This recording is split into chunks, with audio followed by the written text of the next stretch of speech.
আসসালামু আলাইকুম প্রিয় এমপিভুক্ত শিক্ষকবৃন্দ, আশা করি ভালো আছেন। তো আজকে একটি দুঃসংবাদ আপনাদেরকে দিতে চাই, যেটা মাউসি জানিয়েছে।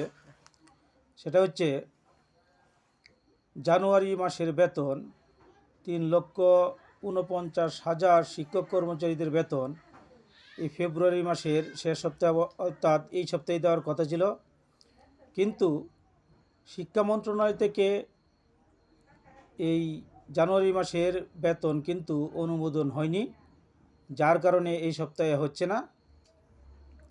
হয়তোবা এটা আগামী মাসে চলে যাবে। এই জন্য এই সপ্তাহে জানুয়ারি মাসের বেতন হবে না, এটা নিশ্চিত। মাউসি এমনটাই জানিয়েছে। তো আপনারা যারা বেতনের অধীর আগ্রহে আছেন যে বেতন পাবেন, তো এটি একটি দুঃসংবাদ এমপিভুক্ত শিক্ষকদের জন্য। আসলে এই 3,49,000 শিক্ষক কর্মচারীদের জানুয়ারি মাসের বেতন এই সপ্তাহে হচ্ছে না, এটাই প্রায় চূড়ান্ত। অর্থাৎ এখনও শিক্ষা মন্ত্রণালয় থেকে এর অনুমোদন পায়নি, যার কারণে এই সপ্তাহে জানুয়ারি মাসের বেতন হচ্ছে না। তো আগামী সপ্তাহ নাগাদ হয়তোবা জানুয়ারি মাসের বেতন হতে পারে।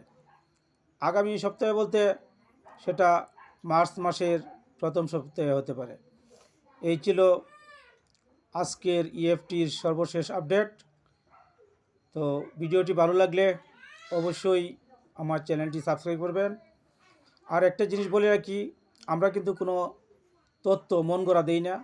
আমরা বিভিন্ন পত্রপত্রিকা, প্রিন্ট মিডিয়া এবং মাউসির কর্মকর্তাদের সাথে যোগাযোগ করে আমরা এই তথ্যগুলো সংগ্রহ করি এবং ভিডিওগুলো দিই।